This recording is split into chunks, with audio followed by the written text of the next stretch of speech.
ይህ ራዲዮ አዲስ ዩቲዩብ ቻናል ነው።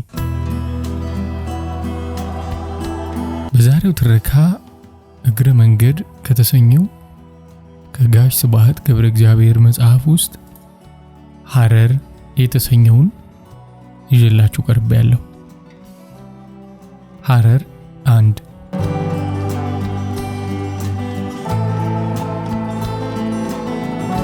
ባቢሎን፣ ኢያሪኮ፣ ባግዳድ፣ ሐረር የኛ ምድራዊ ክፍለ ዓለም ታላላቅ ከተሞች የስልጣኔ መዲናዎች። ኢየሩሳሌም፣ መካ፣ መዲና፣ ሐረር የኛ መንፈሳዊ ዓለም ታላላቅ ከተሞች። ሁለቱም ሰልፍ ውስጥ ሐረር አለችበት። ታላቅ እስላማዊ ከተማ ናት። እንዴት ቢሉ እንደ ታላቅ ከተማ ሁሉ ሐረርም እንዴት እንደተመሰረተች የሚነገር አያሌ መቶ ዓመታት ወደ ኋላ የሚሄድ አስገራሚ ታሪክ አላት። ልዩ ከተማ፣ ልዩ አመሰራረት። ጥንት በትግራይ ውስጥ በደጉ ንጉስ በአጼ ዳዊት ዘመነ መንግስት አንድ ብርቱ ትልቅ ሰው ጠላቶች በዙበት። ለጊዜው ቅናትና ምቀኝነት አስተባብሯቸው ሊያጠፉት ሆነ። ሚስቱም ይህንን በሚገባ ተገንዝባ በድብቅ አዋቂ ቤት ሄደች።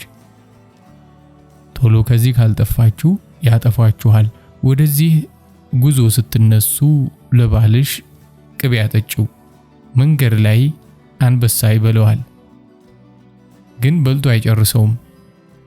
አንበሳውን ፈርታችሁ ከየሸሻችሁበት ስትመለሱ ታያላችሁ። ባልሽ ሆድ ውስጥ የምታገኘውን ቅቤ ለልጆችሽ አጠጫቸው። አጠጣቻቸው፣ አደጉ፣ ጀግና ሆኑ። አባታቸው ቅቤ ጠጥተው የጀመረውን ጉዞ ያንኑ ቅቤ ከሱ ተቀብለው ጠጥተው ያንኑ ጉዞ ወርሰውት ቀጠሉት። ተራው ሰው እርሻ ወይ ቤት ወይ ሌላ ነገር ይወርሳል። እነዚህ ግን ጉዞውን ወረሱ። ወደ ደቡባዊ ምስራቅ ሳይሆን አይቀርም የተጓዙት። ሄዱና አንድ ሀገር ደረሱ። ልክ እነሱን ሊቀበል የቆየ ሀገር መሰላቸው። መሃል ላይ የ6000 ጫማ ከፍታ ያለው አገር ሰፊ ጋራ ይመስላል። ከስሩ ዙሪያውን ቢመለከቱ ለጊዜው ለአደንም ቢሆን በኋላ ለእርሻም ቢሆን የሰጠ ነው። አነስተኛ ወንዞች እንደ ልብ ሜዳ በሜዳ፣ መልክዓ ምድሩ ከዚያ ዝቅ ይላል። ቆላማ በረሃማ እየሆነ ይሄዳል። እዚህ አልኖርን የት ልንኖር ነው ተባባሉ። ብቻኛ ትንሽ ማረስ ትንሽ መገንባት ቢኖርብን እንጂ እቺ ስፍራ ገነት አይደለችም እንዴ? በአንድ ልብ ተስማሙ። የጉዟቸው መነሻ ሰበቡ የሰዎች ቅናትና ምቀኝነት ክፋት ይሁን እንጂ መድረሻቸው ዓላማው ግን ያ የላይኛው ኃይል አዘጋጅቶላቸው ወደ ቆየው ስፍራ ይመጡ ዘንድ ነበር። ሐረርን ይቆረቁሩ ዘንድ ነበር። ፈጣሪ መምጫው አይታወቅም። በምድራዊ ገነት ይኖሩ ዘንድ በገዛ ሀገራቸው ምቀኛ በዛባቸው። የታሪኩን መጀመሪያ ምዕራፍ ሲኖሩት መዓት ላከባቸው ያሰኛል። የሚቀጥሉትን ምዕራፎች ሲኖሯቸው ሲታይ ጊዜ ግን ለካ ያ መዓት ውስጡ በረካ ተጠቅልሎበታል። እነዚያ ከሀገር ያባረሯቸው ምቀኞች ዘወር ብለው ቢያዩ ጊዜ በጋራ ግንባር ፈጥረው ሊመቀኙት የሚችሉት ትልቅና ብርቱ ሰው የለም። እጭ ምን አባቱንስ አሉና ዞረው እርስ በርስ መቀናናትና መመቅኘት እንደ እባብ ውስጡን መናደፍ ቀጠሉ። እንተዋቸው። በኋላ ግራኛ አህመድ ከሐረር መጥቶ የእጃቸውን ይሰጣቸዋል። አፈጣጠኔ እንደ ጅብ፣ አመካከቴ እንደ አንበሳ፣ አጨካከኔ እንደ እናቴ መጣሁን ልበል ጠብቀኝ ይላቸዋል ፍዳቸውን ሊያሳያቸው። ለማንኛውም አንዳንዶቹ አደሪዎች በዚህ አኳኋን ከትግራይ መጡ ሲሉ ሌሎቹ እንዲህ ይላሉ። አደሪዎቹ የመጡት ቀይ ባህርን ተሻግሮ ከሚገኘው ሀድራማውት ከሚባለው ሀገር ሲሆን ሐረርንም የመሰረቷት በ7ኛው ክፍለ ዘመን ከክርስቶስ ልደት በኋላ ነው። በዚህ ከሄድን ሐረርና እስልምና እኩያዎች ናቸው። ከመካ መዲና ቀጥሎ ሶስተኛዋ የእስልምና ቅድስት ከተማ ሐረር ትባላለች። ጀጎል ውስጥ ማለትም ጥንታዊቷ በካዕባ የተከበበችው ከተማ ውስጥ 99 መስጊዶች አሉ። እነዚህም ሶስቱ የቅዱሳት ሴቶች መታሰቢያ መስጊዶች ናቸው። ጀጎልን 44 አውሊያዎች ይጠብቋታል። እንዲሁም 373 አድባራት አሏት። ሐረር የእስልምና ምንጭ መዲና ናት ይላል አንድ የሐረር ሊቅ። አደሬ ደግሞ አንጋፋ ሴማዊ ነው። ሐረር የዓለም እምብርት ናት። እንደዚሁም 5ቱ የሐረር በሮች አንዱ በር ከአንዱ አህጉር ያገናኟታል።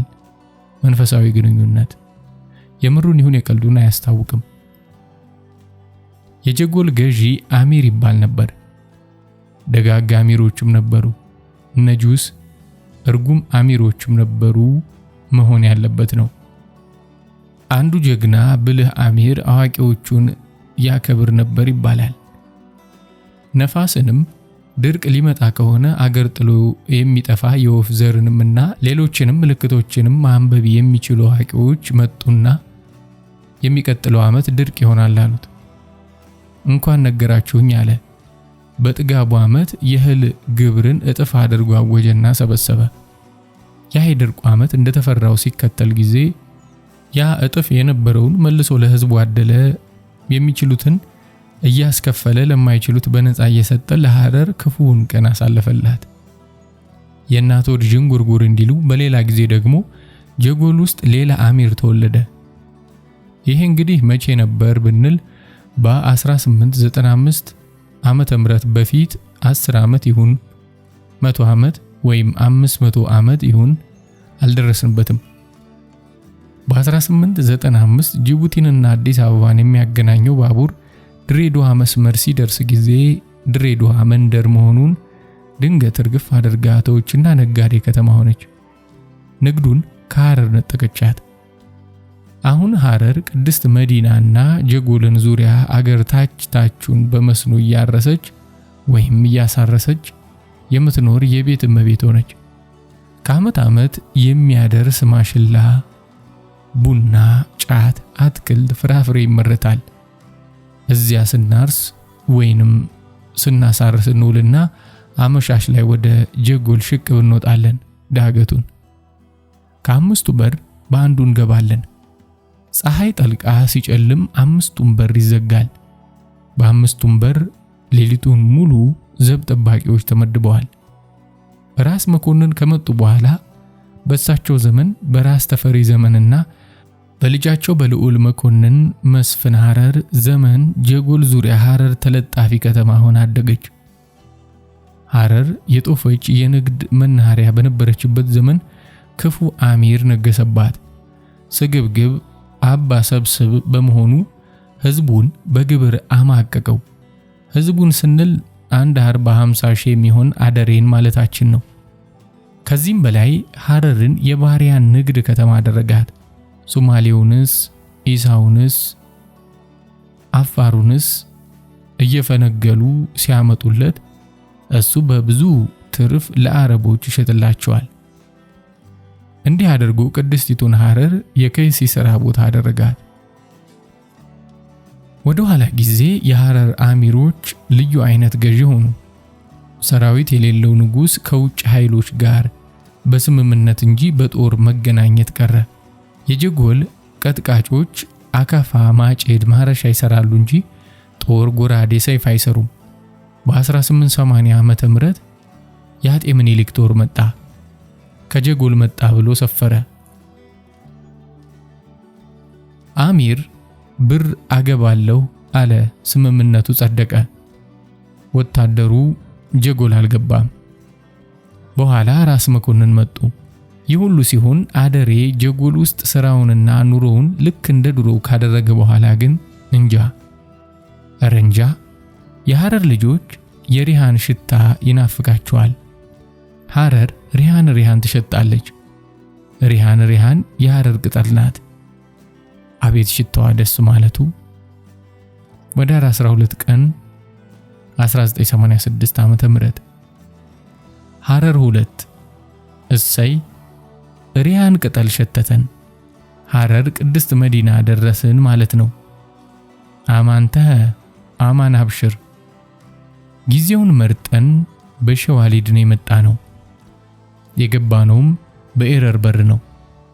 ከረመዳን ወር በኋላ ሸዋል የሚባለው 10ኛ ወር ከወሩም በ8ኛው ቀን ሸዋሊድ ስነ ስርዓት ይከበራል በሐረር ብቻ። በረመዳን ወር ውስጥ አማኝ በልዩ ልዩ ምክንያት ጥቂት ቀናትን ከጾሙ ሊያጎድል ይችላል። ወይ ጉዞ ላይ በመሆኑ፣ ወይ የወር አበባ ላይ በመሆኗ፣ ወይ በሆነ በሽታ ምክንያት መጾም አልተቻለም። እነዚያን ቀኖች የረመዳንን ጾም አሟልተው ለጾሙት ጾሙ ከተፈታ በኋላ ላጎደሉት አማኞች የሸዋል ወር የመጀመሪያው የቅድስት የጾም ቀናት ሆኖ ይቀጥላል። ማካካሻ ጾማቸውን ይጾሙበታል። የዚህ የተጨማሪ ጾም ፍጻሜ በ8ኛው ቀን ይከበራል። በልዩ ድምቀት የሚከበረው ኤረር በር ነው። ድምቀት የሚሰጠው ደግሞ ነቢጋር ነው። ነቢጋር ቃሉ የነብዩ ቤት ማለት ሲሆን በአምስቱ በር 5 ነቢጋር ይገኛል። ነቢጋር ውስጥ አርብ ዝክር ይደረጋል። ማለትም አማኞች ተሰብስበው ነብዩን ይዘክሩታል፣ ያስታውሱታል። ስራውንም ቃሉንም ያስታውሳሉ። ነብያቸውን ለጀነት ያዘጋጁታል። ኤረር በር ባለው ነቢጋር ስነ ስርዓቱ ለ3 ቀን ይቀጥላል። በሸዋል በ10ኛው ወር በ6ኛው ቀን የጀመረ በርጫ እየተደረገ አታሞ እየተመታ የነብዩ መሐመድ ሰአወ የህይወት ታሪክ ይነገራል። በግጥም ሊሆን ይችላል። እጣሉም ሰንደሉም መንዙማውም ስለ ነብዩና ስለ ሌሎች ቅዱሳን የሚዘመር ነው። ቅኝቱ በአታሞ ምት ነው።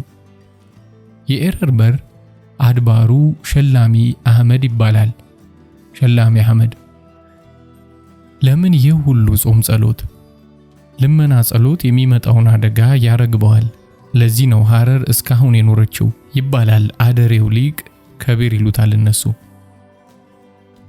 ሐረርን ጀጎል አጥሯን ሪሃን ጠረኗ ካደረጉ ከአብዮታዊ ሁሉን አፍራሽ ዘመን በኋላ ላየኋትም እንጂ በጃንሆይ ኃይለ ሥላሴ ዘመነ መንግስት አይቻት ነበር። 15 ቀን ሙሉ ኖርኩ ሐረር ውስጥ። የሐረር ልጆች በቤታቸው እያስተናገዱኝ ማስተናገዱን ያውቁበታል። እና ምን አየው? ሐረር ሕያው ስልጣኔ መሆኗን አየው። የሰው ልጅ ስልጣኔ የማሽን ሳይሆን ወይም የቢሮክራሲ ከማህፀን እስከ መቃብር ያለችውን አጭር ግን አስጨናቂ ጉዞ ስንሄዳት የፈረንጆቹን ሳስታውስ ለነሱ አቴንስ፣ የኛን የጥንት ስመለከት ሐረር የሰው ልጅ ሕያው ስልጣኔ ናቸው። ምነው ሄራክለስ በነበረባት አቴንስ ተወልጄ በነበር ይላሉ ብዙዎቹ ፈረንጆች። እኔም እንዲሁ ላለሁ። ለሚፈልጉ ሰዎች እንደገና መወለድ የሚቻል ቢሆን እኔ ዘልዬ በዚያች ለ15 ቀን ባየኋት ሐረር ነበር የሚወለደው። ከተወለድኩባት በኋላ ግን 99 ዓመት ኖሬባት ወደ አባቶቼ ቅፍ እስከሄድ ድረስ ወላ አንድ ደርግ ወላ አንድ አብዮት የለም። አስጠንቅቀናል። እዚያ ለመኖር ለምን መረጥኩ? ሐረር ልጇን ከተወለደ አንስቶ እስኪሞት ድረስ ትኮተኩተዋለች፣ ትንከባከበዋለች። አደሬ ገና ሲወለድ እናቱን እንኳን በደህና ተገላገልሽ ሊላት ከሚመጡት ሰዎች አንድ የሥጋ ዘመድ ያልሆነ ብዙ ጊዜም ሽማግሌ የሆነ ሕፃኑን ያየውና ይወደዋል።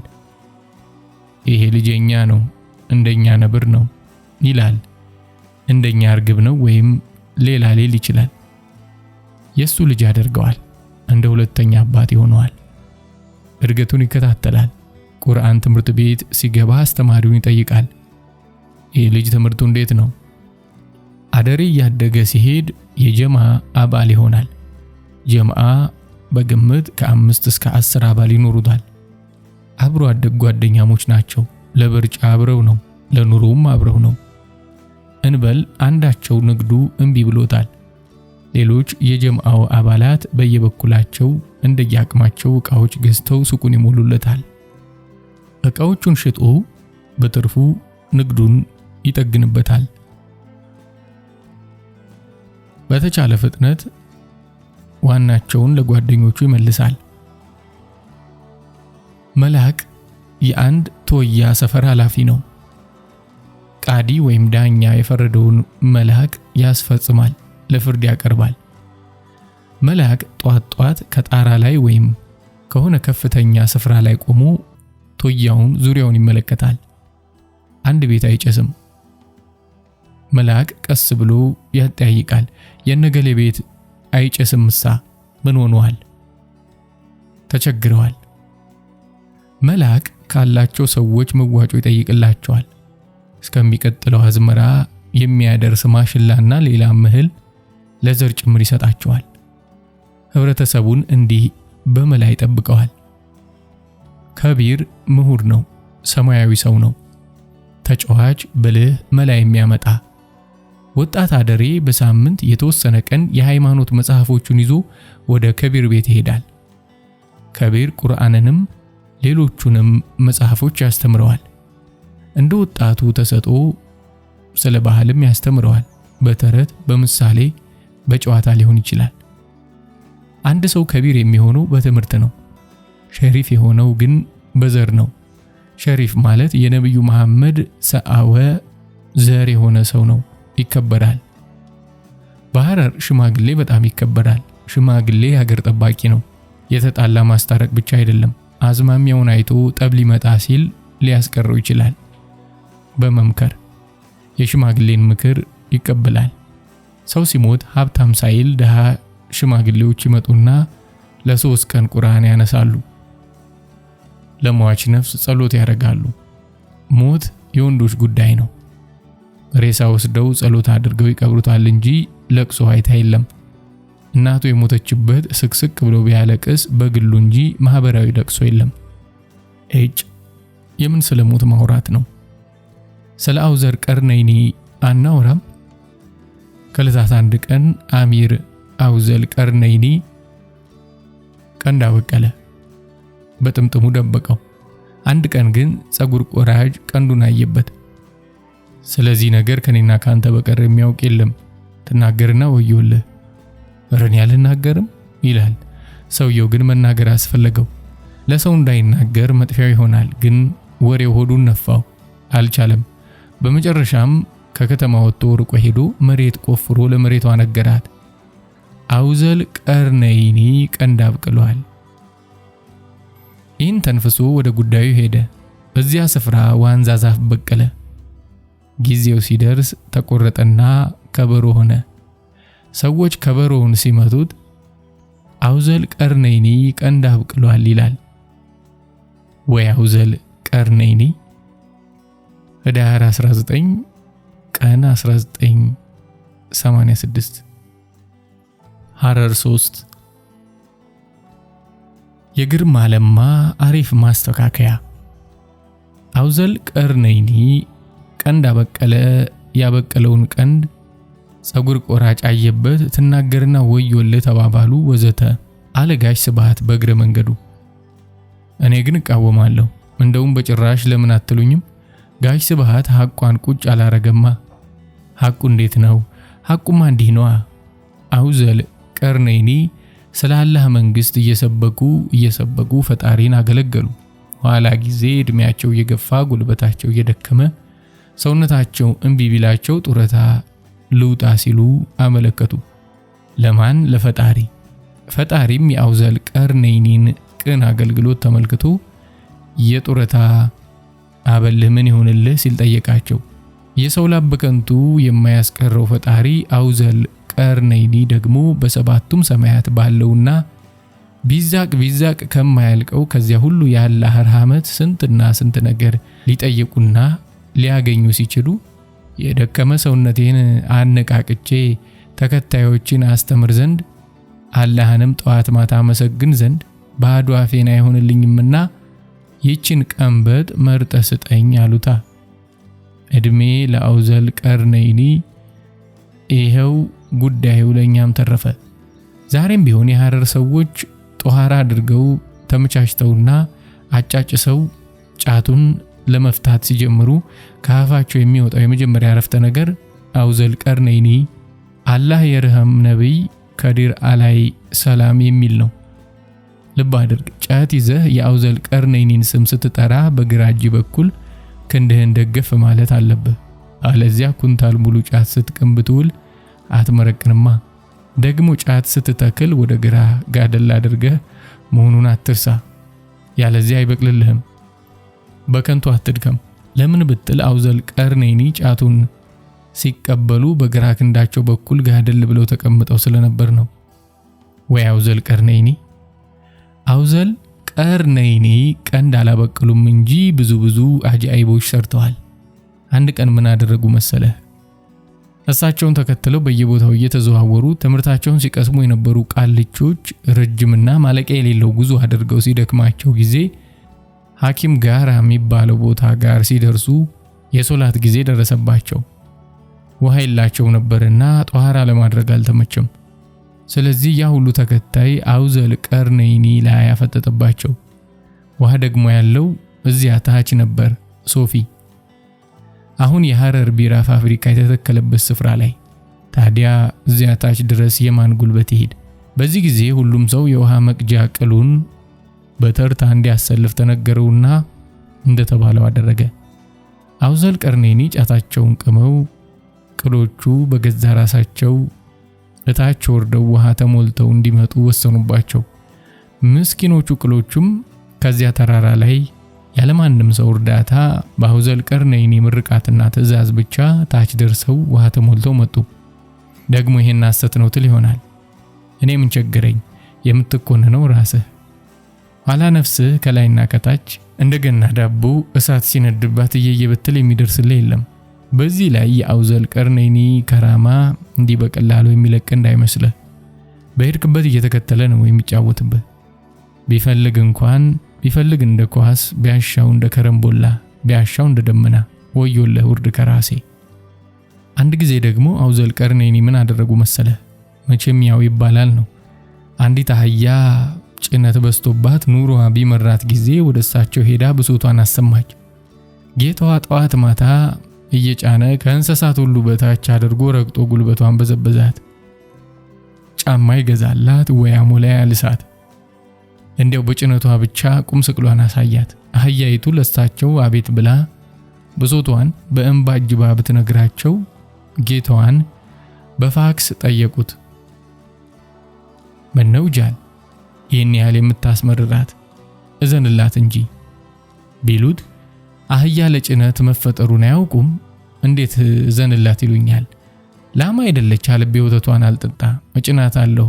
ምነው አልጭናት ቢላቸው የአህያዋን በጭነት መጎዳት የጌታዋንም የወተት ችግር ተረድተው አህያዋን ላም አደረጓት ይባላል። መቼም የማይባልና ያልተባለ ነገር የለም። አውዘል ቀርነይኒ ይህንን አላደረጉም በማለት ገሚሱ ሺህ ግንባሩ ናቸው ሲል፣ ከፊሉም የለም ይህን ተአምር የሰሩ ሺህ ጨሌ ናቸው ይላል። ሺህ አሚድ ናቸው የሚሉም አሉ። ጃኖ ደግሞ በመንዙማ ይህንኑ ታሪክ ቂሳ ሳትጠቅሰው አልቀረችም። አውዘል ቀርነይኒ ቀንድ የላቸውም። ከፀሐይ መውጫ እስከ ፀሐይ መግቢያ ባለው ዓለም ሁሉ ያለውን እንቅስቃሴ የሚቆጣጠሩበት አንቴና ነገር ነበራቸው ይባላል። ቀርን ማለት 100 ዓመት 100 ዓመት ማለት ነው እንጂ ቀንድ አይደለም አሉ። እሳቸው በምድር የነበሩበትን ሰይጣናትና ጉግ ማንጉግ ሁሉ ሰብስበው ከመሬት በታች ቀብረዋቸዋል። ሰይጣናቱም መሬቱን ቆፍረው እንዳይወጡና ሰውን እንዳያሳስቱ ፈጣሪ በሰጣቸው ጥበብ ብረት አቅልጠው ምድሪቱን ደፈኑባቸው። እስከ ዓለም ፍጻሜ ድረስ መሬቱ ውስጥ እንዲኖሩ የፈረዱት እሳቸው ናቸው። ከፍተኛ ታሪክ ያላቸው ታላቅ ወሊ ናቸው። ዋዛ ሰው እንዳይመስሉ። መቼም ያው ይባላል አይደል? ይባላል። ህዳር 26 ቀን 1986 ሐረር 4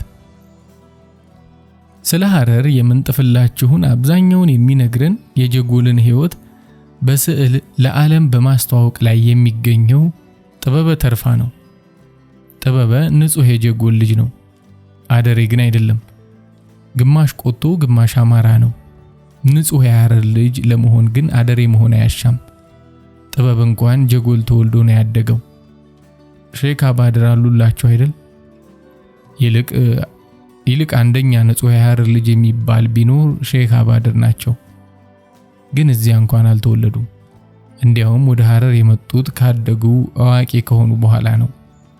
መጡ፣ ሐረርን ከጥፋት አዳኗት እና የአባድር ከተማ ተባለች። እንደምን ቢሉ አረብ ሀገር ውስጥ አብረው የሚኖሩ 40 የአላህ አገልጋዮች ነበሩ። ከዕለታት አንድ ቀን ተነሱና ቀይ ባህርን ተሻግረው ወደ ሐረር መጡ እና ምን አጋጠማቸው? በሐረርና ዙሪያዋ ኢብሊስ ወይም ሸይጣን ነግሷል። እንደ ልቡ ይንጎራደዳል፣ ይንጎማለላል፣ ይንፈላሰሳል፣ ይንቀባረራል። እረ በዚህ አካባቢ እንደዚያን ወቅት ቀንቶ አያውቅም። ዘመነ ቀይ ሽብር መጣ እንደገና እስክታሽረው ድረስ። 40 እዚያ ሲደርሱ ሞት ረክሶ ጥንቡን ጥሏል አለች ቅኔ። ሐረርና ዙሪያዋ አደሬዎች፣ ቆቶዎችና ሶማሌዎች ይኖራሉ። መኖር ከተባለ እንዴት መኖር አይባልም? ምን ልበላችሁ፣ አደሬው ዋና ስራውና ደስታው ቆቱና ሶማሌ መግደል ሆነ። ቆቱ በበኩሉ አደሬንና ሶማሌን ከምድረ ገጽ ለማጥፋት ተነስቷል። አሁንም ቅኔ እንደዚሁም ሶማሌው ቆቱና አደሬን ካላጠፉ መኖር የሚቻል አልመሰለውም እና ለሶስቱ ተፋጁላቸዋ። መቼስ ኢብሊስ ከደስታው ብዛት እየተቁነጠነጠ ፍጅታቸውን በዚህ ሂደት ከቀጠሉ ለመጨራረስ ስንት ዓመት ይቀራቸዋል የሚል ጥያቄ ኮምፒውተር ውስጥ ጨመረ። ነበረው እንጂ እንኳን ሸይጣንና ሰው እንኳን ኮምፒውተር ፈጥሮ እየሰራበት ይገኛል አይደለም። 30 ዓመት ቀራቸው አለ ኮምፒውተር። እሱስ እውነቱን ነበር። ዳሩ ምን ይሆናል? እነ ሼህ አባድር ደረሱ።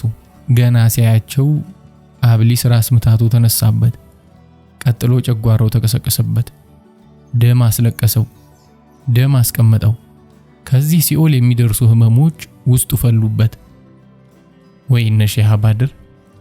አብሊስ ገና ሲያያቸው አላህ ሊደቁሰው 40 ክንዱን እንደላከበት አወቀ።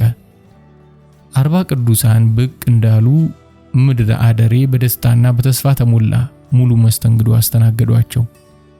እናንተ አስተምሩንና አላህ የላካችሁን ስሩ፣ እህል ውሃውንና መጠለያውን እኛ እናቀርብላችኋለን አሏቸው ጀጎሎች። እነ ሼህ አባድር ግን ባህል ያቆየውን የ3 ቀን መስተንግዶ ከተስተናገዱ በኋላ እንዲህ አሉ።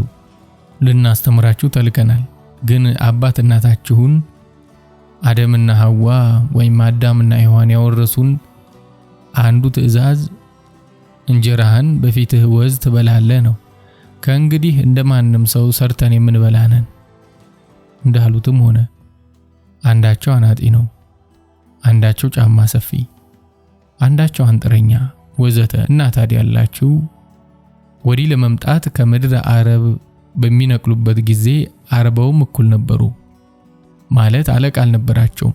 አሁን ግን ኢብሊስን ድባቅ ለመምታት ከፈለጉ ከመሃላቸው አንዳቸውን አበጋዝ ወይም አዛዥ ጄነራል መሾም ይኖርባቸዋል። ማንን? ብቁ የሆነውና ብቁ የሆነው እንዴት ይታወቅ? በሙከራ ወይ በፈተና ወይ በውድድር አያሌ ፈተናዎች ነበሩ ይባላል። በሁሉም አባድር አንደኛ ወጣ። ከፈተናዎቹ አንዷ ብቻ ናት ለጊዜው ደረሰችን። እነሆ እና አባድር 40 ናቸው። እያንዳንዳቸው በሄዱበት 2 የውሃ ቀለ አይለያቸውም። አንዱ ለሚጠጣ ውሃ፣ አንዱ በቀን 5 ጊዜ ለሚደረገው ሶላት ወይም ስግደትና ጸሎት መታጠቢያ። ጣሂር ንጹህ ካልሆንክ ሶላትህ ከንቱ ልፋት ይሆናል። እንግዲህ 40ው እቤት ውስጥ ተሰብስበዋል። አንዳቸው የራሱን 2 ቅል ወለሉ ላይ ትቶ ይወጣል። የተቀሩት 39 2 ቅላቸውን ወለሉ ላይ ያስቀምጣሉ። 80 በሉኝ። ውጭ ያለውን ግባ ይሉታል። 80ውን ቅል ያነሳ ለባለቤቱ ስጥ ይሉታል። 80ውም ቅል ይመሳሰላል። እንኳን የሌሎቹን ልታውቅ የራስህንም ከ80ው ለይተህ ማወቅ ያስቸግራል። አባድር ተራውን ውጭ ቆይቶ ሲገባ ያለ አንዳች ማመንታት 80ውንም ቅል ለባለቤቱ ሰጠ። ሼህ አባድር ልዩ ሰው መሆናቸው ተገለጠ። ሼህ አባድር የአደሬን የቆቱንና የሶማሌን ሽማግሌዎችና ትላልቅ ሰዎች እንዲህ አሏቸው። አሁን እናንተን የሚያፋቅር እንጂ የሚያጣላ ምን ምክንያት ይገኛል? አደሬ ከተሜ ነው፣ ቆጡ ገበሬ ነው። ሶማሌ አርብቶ አደር ነው። ይህ ሁኔታ ለመገበያየት ለመጠቃቀም ያመቻል። አደሬው ሸማውን ማረሻውንና ሌላ ምርቱን ለገበያ ያመጣል። ገበሬው ቆጡም ማሽላውንና ሌላ የእርሻ ምርቱን ለገበያ ያቀርባል። ከተሜው አደሬም አርብቶ አደሩ ሶማሌም ይገዙታል።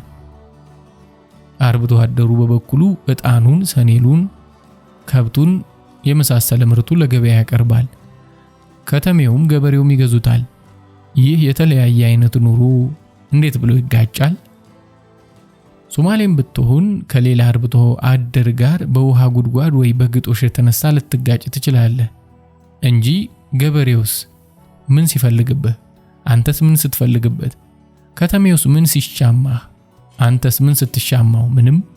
ቆጡም ብትሆን ከሌላ አራሽ ህዝብ ጋር በመሬት የተነሳ ልትጋጭ ትችል እንደሆነ ነው እንጂ ዘላኑስ ሆነ ከተሜው የትኛውን ጥቅምህን ተሻምተው ነው የምትጠላቸው?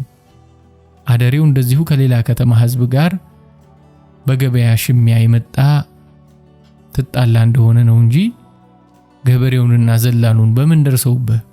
አንተስ በምን ደርሰህባቸው? ሼህ አባድር አንድ እውነት በተናገሩ ቁጥር አድማጮቻቸው እያመኑና እየተገረሙ አሁን እውነት ነው እንጂ በሚል አይነት ራሳቸውን ይነቀንቃሉ። ሼህ አባድር ቀጠሉ።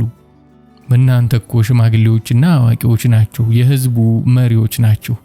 አላህ የሾማችሁ ህዝባችሁን ጠብቁ እንጂ ለማያስፈልግልህ ታፋጁት ዘንድ አይደለም።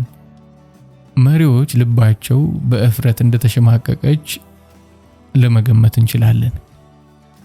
በሉ አሁን በአላህ ስም ታረቁ። በዚህ አኳኋን ሼህ አባድር በሐረርና ዙሪያዋ ሰላም አወረዱ። ሐረር ገበያ መጋላ ደራች።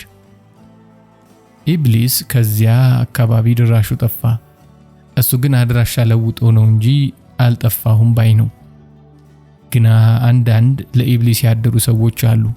ህዝብ ደም ሲፋሰስ የሚበለጽጉና የሚረኩ። እነዚህን ወገኖች ሼህ አባድር አልወደዱላቸውም። ሊያጠፏቸው ተነሱ።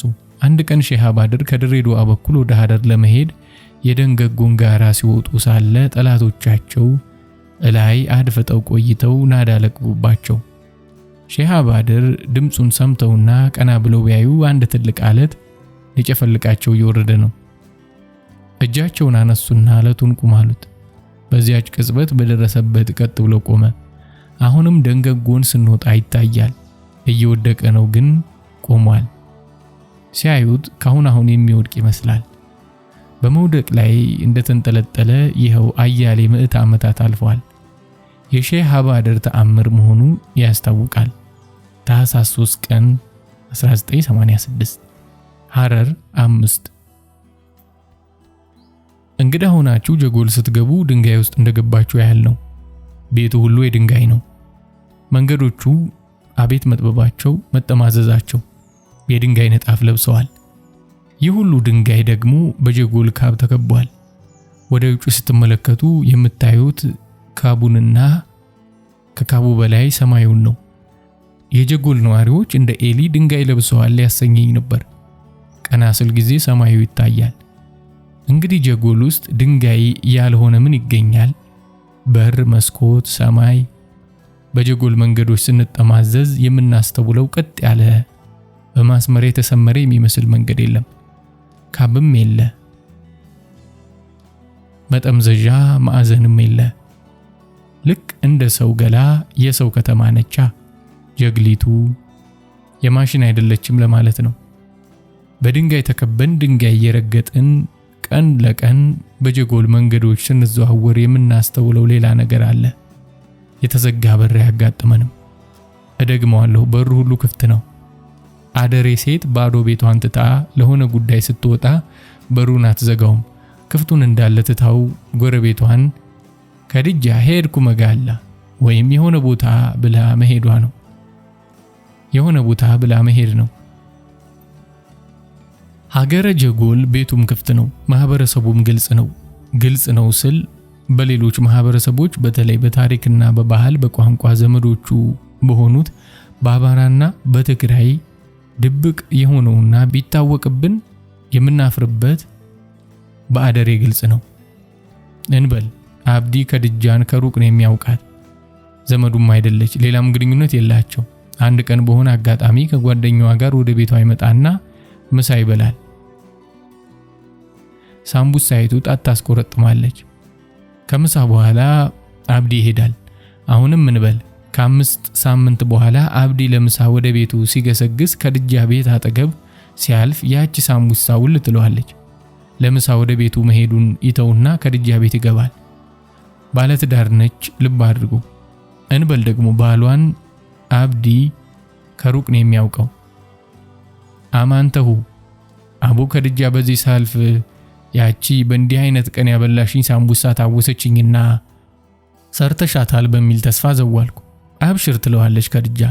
ምሳም ደርሷል፣ ሳምቡሳም አለ። ከዚያ አብዲና አባወራ ጨዋታ ይጀምራሉ። እዚህ ውስጥ የይሉኝታ ሽፋን የመጠራጠር ቅኔ የለም። ፊት ለፊት አይበር ልጅ ኢንታሽ ይላል አባወራው። የየት በር ልጅ ነህ ማለት ነው። የጀጎል ልጆች የ5 ሰፈር ልጆች ናቸው። የ5ቱ በር ፈላና በሪ ይላል አብዲ። ፈላና በር ሐረር የተዋጣላት ነጋዴ ከተማ በነበረችበት ዘመን ያወጡላት ስም ነው።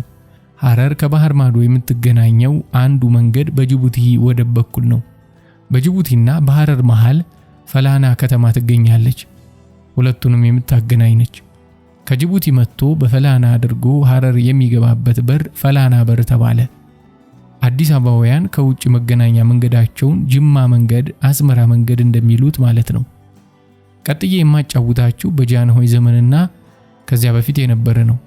ከዚያ ወዲህ ሄጄ ስለማላውቅ ያን ጊዜ በወንድ ልጅ ጨዋታ ቀን ከ5ቱ የሁለቱ በር ሰፈር ጎረምሶች በየሰፈራቸው ተሰልፈው ተፋጠዋል።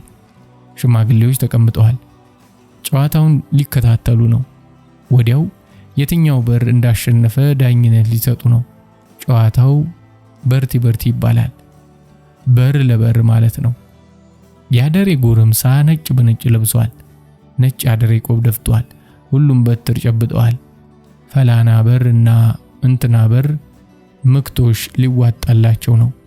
ካ መክተህ ካቃተ በዚህ አስመስለህ በዚያ ኳ ብታደርገውና ቢደማ ምንም በምክቶሽ የሱን መከታጥለህ ካደማኸው ደም በጣትህ ጠቅሰህ ልብስ ላይ ትቀባለህ። አንተ ስላልተፈነከትክ። መሸፈጥ፣ ማስመሰል፣ መካድ አይቻልም። ግልጽ ማህበረሰብ።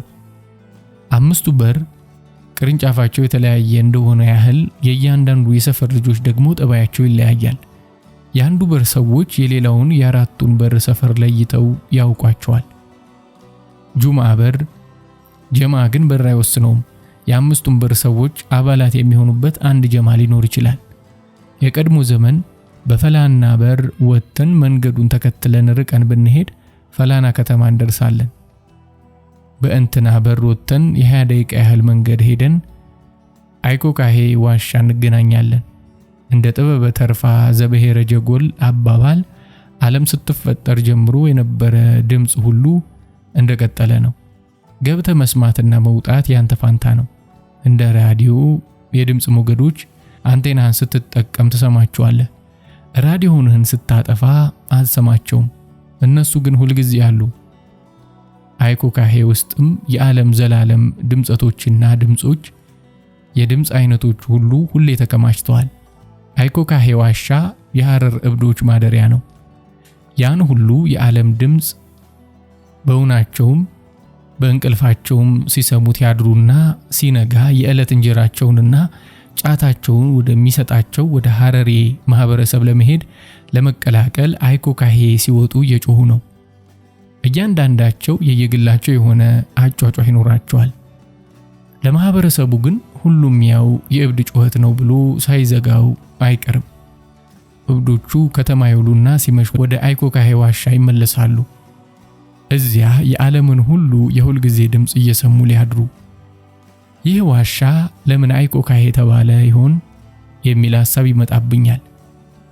አይኮካሄ የእብዶች ጠባቂ አድባር ተሆነ እንዴ? እንደ አይአቢዳ፣ እንደ አይኩለያ።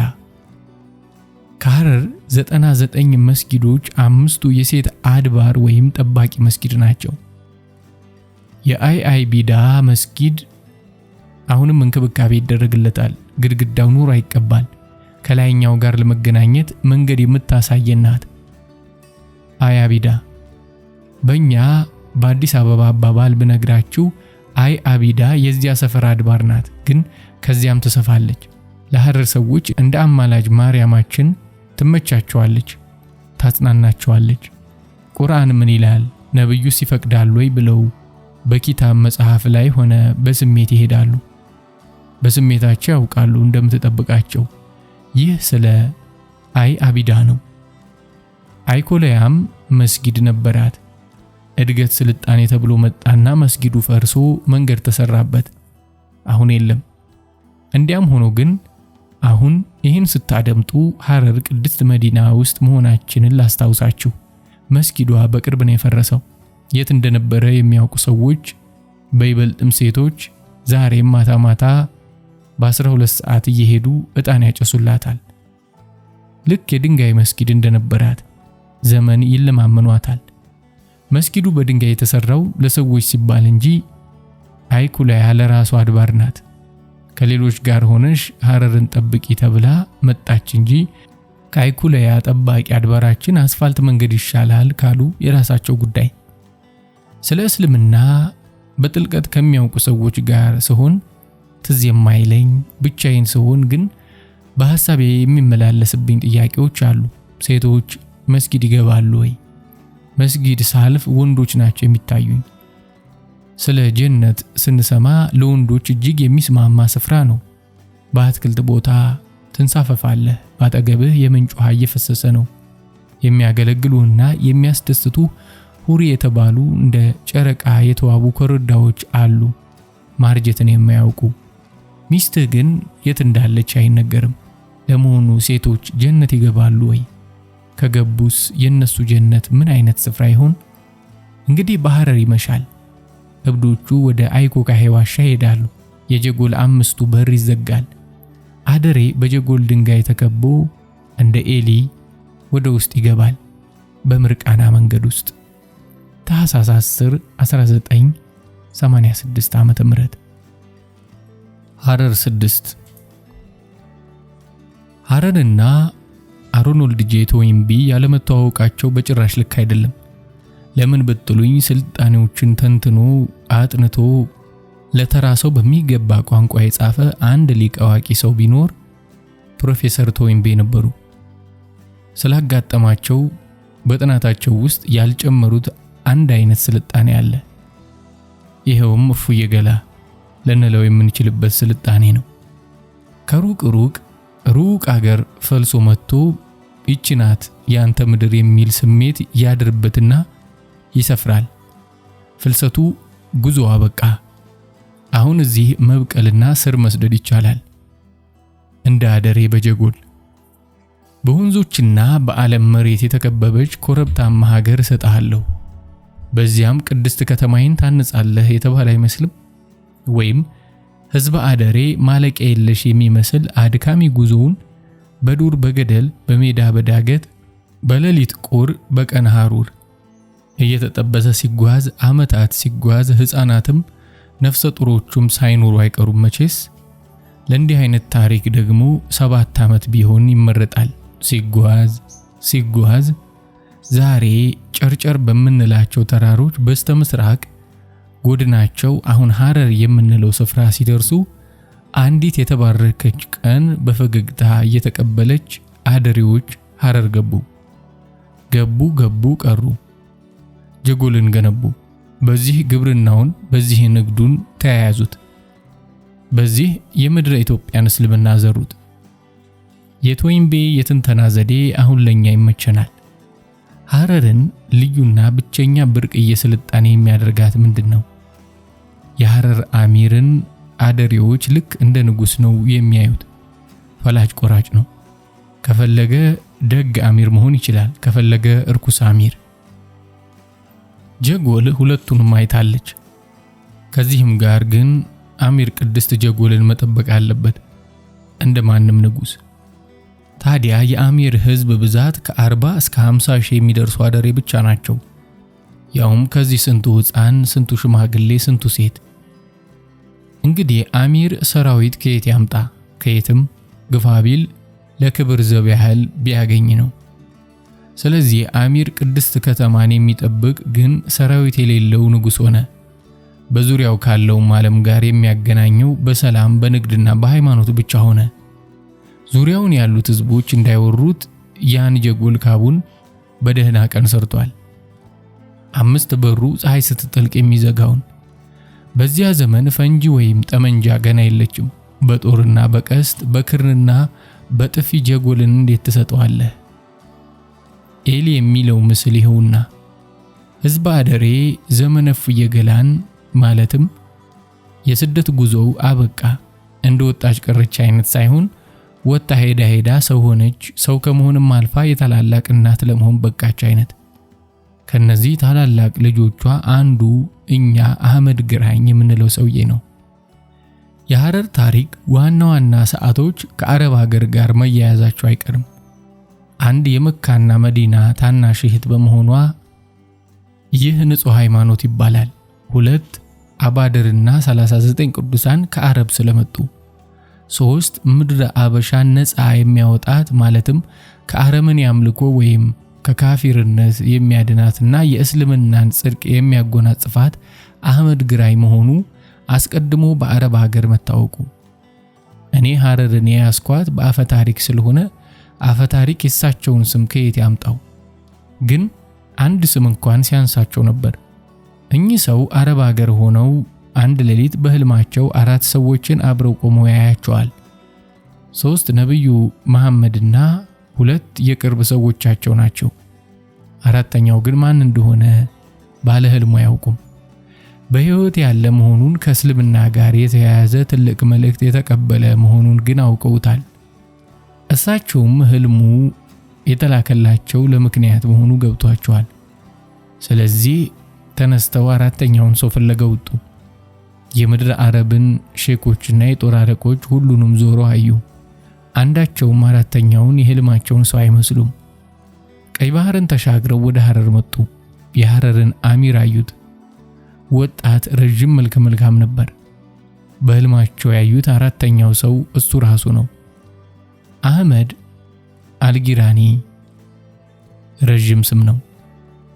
የጀግናው ሙሉ ስም አሚር አህመድ ኢብን ኢብራሂም አልቃዚ አልጊራኒ ይባላል። ሰውየው ስለ ህልማቸው ይነግሩትና ይከተሉት ዘንድ ይፈቅዱታል። ጦሩን ሲሰበስብ ሲዘምት ምድረ ሀበሻን ያከታተለ ድል ሲመታ በመጨረሻ ጎንደር አጠገብ በጦር ሜዳ ሲወድቅ ይህንን ሁሉ ያዩ ወደ ሀገራቸው ተመልሰው ፍቱህ አልሀበሻ የተሰኘ የታሪክ መጽሐፋቸውን ይጽፋሉ። ለእስልምና መስፋፋት ታላቅ አስተዋጽኦ ያደረገ ታላቅ የጦር ጀግና አድርገው ያቀርቡታል። የኛ ፈታሪክስ ስለ ግራኝ ምን ይላል? አጼ ንብለ ድንግል በሰላም መግዛት ቢቻላቸው ምድሪቱን ጦር አምጪ ብለው ገረፏት። አህመድ ግራኝ ላከባቸው። ግራኝ ሲወለድ 32 ጥርሱን ግድግዳ አድርጎ አብቅሎ ነው። በዚያች ሁለት ደግሞ ራቅ ባለ ሌላ ስፍራ አንድ ፈረስ ተወለደ። እሱም ከነ ሙሉ ጥርሱ። በኋላ የግራኝ ፈረስ ሆነ። ግራኝ አጼ ንብለ ድንግልን እንዲህ ሲል ላከባቸው። አፈጣጠኔ እንደ ጅብ፣ አመለካከቴ እንደ አንበሳ፣ አጨካከኔ እንደ እናቴ መጣሁብህ። አጼና መኳንንቶቻቸው አጨካከኔ እንደ እናቴ ሲል ናቁት። ደግሞ ሴት ብሎ ጨካኝ። ነገር ግን ከመኳንንቱ አንዱ እንዲህ አላቸው አጼን ለብቻቸው፣ እስኪ አንዱን መኳንንት የሚስትህን ራስ ቆርጠህ አምጣልኝና ግማሽ መንግስቴን እሰጥሃለሁ ይበሉት። ያያሉ። ጨካኝ የመሰላቸውን ሰው መርጠው ነገሩት። እሺ ጃንሆይ ብሎ ሄደ። ሌሊት በእንቅልፏ ሊገርላት ተነሳ። አልቻለም። አሳዘነችው። ባዶቹን መጥቶ ለጃንሆይ ተናገረ። በልተው አሉት። ሚስቲቱን በሚስጢር አስጠሩና የባለሽን ጭንቅላት ቆርጠሽ ብታመጭልኝ ግማሽ መንግስቴን እሰጥሻለሁ አሏት። አረኔ አይሆንልኝም ጃንሆይ፣ ባሌን ወደዋለሁ አለቻቸው እና በነጋታው የባሏን ጭንቅላት አምጥታ ሰጠቻቸው። የግራኝ መልእክት አሁን ገና ገባቸው። እንዳለውም መጣ። በምድረ ሀበሻ አንከራተታቸው። በሽሽት መግቢያ ቢያጡ ሰሜን ተራራን ወጡ። ጫፍ ላይ ሲደርሱ ተራራውን ስም አወጡለት። ጨነቀኝ አሉት። ጨነቀኝ ሆኖ ቀረ። እሳቸውም እንደጨነቃቸው እንደተንከራተቱ ሞቱ። ልጃቸው ገላውዲዮስ አልጋውንም ጦሩንም ወረሰ። ሕዝበ ክርስቲያን አለቀ። እርዳታ ላኩልን ሲል ያን ጊዜ ኃያል ሀገር ወደ ነበረችው ወደ ፖርቹጋል ሄዶ ነበር። ጎንደር አጠገብ ውጊያ ላይ አህመድ ግራኝ በጥይት ተመቶ ወደቀ። ጦሩም ወደ ሐረር ተመለሰ።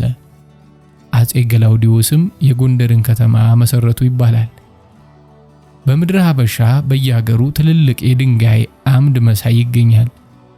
አህመድ ግራኝ ነው ከጋራው አምጥቶ የተከለው ይላሉ። ለምን ሲባል ፈረሱን ሊያስርበት። ታኅሳስ 17 ቀን 1986 ሐረር 7 1 አንዱ የተባረከ የእግረ መንገድ አንባቢ እንዲህ ብሎናል። ፍቀድልኝና ላሽሽልህ። አጼ ንብለ ድንግል በሰላም በምቾት መግዛት ቢቻላቸው መሬትን ጦር አምጪ ብለው ገረፋት ብለሃል። እሱም ገረፋት። ገርፎ ሲደክመው አቤት ብታየው ክንዱ ዝሎ ፊቱ ላብ በላብ ሆኖ እሷው መሬቲቱ ላይ እንዘፍ ብሎ የሞተ ያህል ወደቀ። በድንጋይም ይሁን በሾህ አልወጋቸውም መሬት። እንዲያውም ለስላሳው አፈር ላይ ሆኖ ተገኘ የወደቀበት። እቺ አሮጊት አልሰማችኝም ማለት ነው አለና ወታደሮቹን አዘዘባት። ገረፋት መሬቲቱን። ወታደር መቼም መታዘዝ እንጂ መጠየቅ አያውቅም። እናታችን መብቃያችን በኋላ ማረፊያችን እናታችን መሬት እንዴት ትገረፍ አላሉ። ገረፏት ወዳ እስክትጠላ። እሷ ስሜትም አልሰጣት። ጦር አምጪ ጦር ላኪ እያሉ ገረፏት። ጦር ፈለጋችሁ እኮ አለችና የበቀለባት የሚወዳት ሐረር ያለው አካሏ አህመድ ግራኝ ሆና ተነሳችባቸው። ከውስጧ በቅለው አካሏ ሆነው ስለገረፏት ሲሄዱ በእግራቸው፣ ሲቀመጡ በቂጣቸው፣ ሲጋደሙ በጎናቸው፣ ሲቀበሩ ለሁለመናቸው ስለተነጠፈችላቸው እነሱ ገረፏት አይደል? ውለታዋ ግርፊያ ሆነ። ሰላምና ምቾት ከሰለቻቸው እነሆ ግራኝ ወንድማቸው አለቻቸው። ያለቁት አለቁ፣ የተረፉት ተንከራተቱ። መፈጠራቸውን ጠሉ። የነሱን ዕጣ ለጠላት የማይስጠው። በዚህ ዓለም ለመጀመሪያ ጊዜ የቀበጡለት ሞት አይገኝም ያለው አጼ ንብለ ድንግል ነበር ብንል ከጽድቅ ሊቆጠርልን ይችላል። ይህንንም የተናገረው ጨነቀኝ ተራራ ጫፍ ላይ ቆሞ ቁልቁል ወደ ጎንደር እያየ ነበር። ያን ጊዜ ጎንደር ገና አልተቆረቆረችም። ቢሆንም በትንቢት ወደ ጎንደር በኩል ማየት የሚከለክለው የለም። ሐረር 7 3 የሀገሬን ስልጣኔ ጤነኛ ከሚያደርጉት ነገሮች አንዱ ጫት ነው ለማለት ይቻላል። ሐረር ቅድስት ከተማ ውስጥ ትላንት አውዘል ቀርነይኒ ራሳቸው ከጀነት ካስመጧት ጊዜ አንስቶ ጫት የጸሎት የዱዓ ማድረጊያ ቅድስት ቅጠል ናት እንጂ በድሬዳዋ አዲስ አበባና በሌሎች ከተሞች እንደሚደረገው የምርቃና የሐራራ የይካዕጽ አይደለችም። ጀጎል ዙሪያ ከሚፈሱት ወንዞች በመስኖ ተጠልፎ የወሰደው ውሃ የሚያበቅላቸው የተለያዩ የጫት አይነቶች በመሬቱ መለያየት የተነሳ እናም የመስኖ ወይስ የዝናብ አካባቢ ይብቀልናም የገበሬዎቹ ትጋትና እንክብካቤ በመለያየቱ በዚህ ምክንያት ያውዘል ቀርነይኒ ጫት ዘመናትን ቆጥራ ብዙ አይነት ጫቶች ሆነች። ከሐረር አካባቢ ሞታ በሄደችበት እንደየመሬቱ አይነትና እንደየጠባዩ አይነት የተለያዩ ጫቶች ሆነች። አገሩን አጥለቀለቀችው። ጧት የጀጎል ገበሬ ቤት ያደሩ አህዮቹን እየነዳ ሲሄድ ወደ ሰፈሩ መስጊድ ይገባል። እንደሱ መስጊድ ከመጡ የአካባቢው ነዋሪዎች ጋር ይገናኛል፣ ይወያያሉ። እንዴት ነው የእህል ጉዳይ? እገሌ የት ቀረ? ትላንት አላየሁትም። የምታውቁት ነገር አለ? ታሞ ቀረ? ሌሎቹ ይጠይቁታል። እናም በየግመላቸው እንደየልባቸው ስፋትና እንደየኪሳቸው ሙላት እርዳታ ያደርጉለታል። ካስፈለገው ከመስጊድ ወጥቶ ወደ እርሻው፣ ነጋዴው ወደ ሱቁ ቁርስ በልቶ ነው ከቤት የሚወጣው። ሶላትም አድርጓል። በዚህም አይነት እንዲሆን ተብሎ የጫት ቃሚዎች ጫት መግባት ይጀምራል። ለኢጀባና ማለትም ለአይን መክፈቻ ለኢጀባና የምትቃመው ትንሽ ናት፣ ሰውነትን ለማንቃት። ከዛ ወደ ዕለት ተግባር ትሰማራለህ። ሽምግልና ያለበት ወደ ሽምግልና ይሄዳል። ልብስ ሰፊ ወደ ስፌቱ፣ ገቢ ወጭህን ታሰላለህ። የመስኖ ጫት በመስመር ይተከላል። በአንድ ሜትር ርቀት በጫቱ መሃል ማንጎ፣ አቮካዶ፣ ወሽመላ፣ ዘይቱና፣ ግሽጣ፣ ሙዝ፣ ብርቱካንና ቡና ይተከላል። ገበሬው ከኢጀባና በኋላ ቀኑን ሙሉ ሌላ ጫት አይቅምም። ሆጃ ይጠጣል። ወተት በቁጢ ከደረቅ የቡና ቅጠል ተፈልቶ፣ ቲምበ የተፈጨ ትንባሆና አመድ በጣትና በጣቱ ቆንጥሮ በጉንጭ ያደርጋል። ከላይኛው ሳይሆን ከስረኛው ድድ ጋር ያለው ጉንጭ ሲሰራ ይውላል። ሲመሽ የወራቱን አታክልት፣ ቃሪያ፣ ዱባ ወዘተ ይዞ ወደ ቤቱ የዳገቱን መንገድ ይያያዘዋል። ለራሱ የምትሆን ትንሽ ጫትም ይዟል፣ ከራት በኋላ የሚያመሽባት። እንግዲህ ገበሬው ጫት ይህን ያህልም አይቅምም። በብዛት ከሆነ ቁም ነገሩ ለአቅመ አዳም ሳይደርሱ ጫት መቃም የለም። በእድሜ የማይፈቅድለት ወጣት ጫት ሊገዛ ቢሄድ አላውቅህምና ነው አንተ የገሌ ልጅ አይደለህም፣ በሌል ጥፋ ከዚህ፣ ቆይ ደግሞ ባልናገርልህ ብሎ ያስፈራረዋል።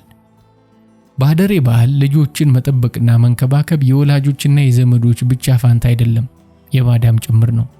አደሬ ከሆንክና ከዚህ በፊት አይተው የማታውቅ እንኳን ሲጠፋ ካየኸው ልክ እንደዛ ራስህ ልጅ አድርገህ ነው ከጥፋቱ የምትመልሰው።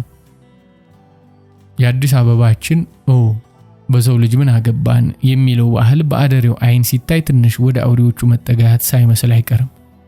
ጫት ንቃት ይሰጣል። ጫት ያመረቅናል። ጫት ለማህበራዊ ጉዳዮች ባህላዊ ስነ ስርዓት ያስችላል፣ ያሳምራል። ኒካ ሲደረግ ፍጥምጥም ማለት ነው። ወንዱ 2-3 ሐቃራ ወይም እስር ጫት ይዞ ይገባል። ለዘመድና ለመንደር ሰው በየቤቱ ልጆች እየተላኩ 2 እንጨት ያህል ጫት ያደላሉ። የማን ልጅ ናት ብለው ይጠይቃሉ። ከእንግዲህ ልጅቱ ተይዛለች፣ ማህበረሰቡ አውቆታል። ሰርግ ከደረሰ በኋላ ጫጉላ ቤት ውስጥ ሙሽሪትን ጓደኞቿ ያለማምዷታል። የሙሽራው ሚዜዎች ጁሚዎች ናቸው፣ ማለትም አብሮ አደግ ጓደኞቹ። በበኩላቸው በርጫ ያደርጋሉ፣ ቅዱስ ቁርአን ይቀራሉ፣ ይነበባል። ሐዘን ሲቀመጡ ማስተዛዘኛ 1-2 ሐቃራ ጫት ይዘህ ትሄዳለህ። ይቃማል፣ ይቀራል ቁርአን። ማልቀስ የለም። ከቀብር በኋላ ምሳ፣ ከዚያ ጫትና ቁርአን። ጀጎል ውስጥ ጫት ቃሚዎች ጫታቸውን እንደ አይነቱና እንደየፍጥርጥራቸው ይመርጡታል። የየትኛው ብር የየትኛው ወንዝ መስኖ ጫት ነው ይባባላሉ። የአው ሶፊ፣ የአው ዑመር፣ የሰግቻ ጫት ወይስ የሚቆራ? እንግዲህ ሲዘንብ ካደረ ጫት አይቆረጥም፣ መሬቱ አይረግጥማ። መሬቱ ከመጠጠ በኋላ ነው ጫቱ የሚቆረጠው። ለባለ ኢጃብና ሊዘገይበት ይችላል። ይህንትን ጫት ፍዝዝ ያደርጋል፣ ይህንትን ጫት ቀልቤን ይነካኛል። በችግር ጊዜ ካልሆነ ያወዳይ ጫት ሐረር አይገባም ይባላል። ድሬዳዋ ነው የሚሄደው። ጫት ሲቀሙት ረሃ ይሰጣል ማለት ያዝናናል፣ የደስደስ ይሰጣል። ረሃ ከሰጠ በኋላ መጨመሪያ ያሻም ይላሉ ሽማግሌዎቹ። ከዚያ መጠን በላይ ስትቅም ግን መጅሊስ ወይም ጉባኤ ተቀመጠ ትፈላሰፋለህ፣ ትመረቅናለህ። አንዳንድ ኃላፊነቶች ሊያስረሳ ይችላል ወይ ችላ ሊያስብል ይችላል። ሽማግሌዎቹ ጫት ለረሃ መልካም ነው ይላሉ። ጫት ለምርቃና ግን ስታበዛው እገሌ ፍቅሯ ሆነ ይሉሃል። ፍቅራ ማለት ጫት መቃምና ሃይማኖትን መስበክ እንጂ በተግባር ምንም የማይሰራ ማለት ነው። በርጫ እስካለ ድረስ ጀጎል ውስጥ ራዲዮ፣ ጋዜጣ አያስፈልግም። ሐረር ውስጥ የተደረገ ሁሉ ይደረስበታል። ምን ዕቃ እንደገባ፣ ምን እየሆነ እንደሆነ፣ ማን በፍቅር እያበደ እንደሆነ ይሁሉ ይነገራል። ግልጽ ማህበረሰብ ነው ብለናል። ደግሞ በርጫ ላይ ቁም ነገር አለ፣ መፈላሰፍም አለ። ለምሳሌ የአብዲ በሌ ቀልዶች ከአንዱ በርጫ ወደ ሌላው ሲቀባበሏቸው ቀልዱን የሚፈጥረው ፊት ለፊቱ ያለውን ሰው መነሻ በማድረግ ነው። በራሱ በሰውየው ነው የሚቀለድበት። ሰውየው አይቀየምም፣ አብሮ ይስቃል እንጂ እንዲያውም እንዲህ ስለተቀለደበት ይኮራል፣ ያወራል። የአብዲ በሌ ጓደኛ አንድ አይና ባለሱቅ ነው። በዚህ በጓደኛው ብዙ ይቀለዳል። አብዲ በሌ እንደ አቡ ነዋስ አይነት ሰው ነው። ጫት 2 ሂደት ሄዳለች። ከረሃ ከዱዓ አልፋ ወደ ምርቃና ሄዳለች። ቡሃራ ሆነ ስጋም ነፍስህም ጸድተው አላህን መለማመኛ ከመሆን አልፋ የትም እየፈረሽክ ወይም ሳትፈርሽ ወይም እስከ ጭራሹኑ ታክሲ እየነዳ ለምርቃና የምትቅማት ሆነች። ከዚያም ምርቃና ጨብሲ ተከተላት። ይህ ምርቃናህን ለመበተን የምትጠጣው አልኮል ያለው መጠጥ ነው ኪታቡ የሚከለክለው። ወደ አላህ ከመትጊያነት አልፋ የአላህን ሕግ መጣሻ እየሆነች ሄደች። ሁለተኛው የጫት ሂደት ወደ ገበያ መውጣቷና እንደ ቅድስ የጀነት ቅጠል ሳይሆን እንደማንም ቅጠል ተገዝታ በትርፍ የምትሸጥ መሆኗ ነው። ምርቃና ወደ ውስጣችን ጉዞ ነው። ውስጥህን ስትጓዝ ቆይተ ድንገት ትነቃለህ። ለካ የኢብሊስ ንፋስ ሽው ሲል ነው። ይሄኔ ኢብሊስን ምን ብለህ ታባርረዋለህ? ኢስታፍሩላህ ላ ኢላሃ ኢለላህ መሐመዱ ረሱላህ ጥር ቀን 1986 ተጻፈ በጋሽ ስብሐት ገብረ እግዚአብሔር እግረ መንገድ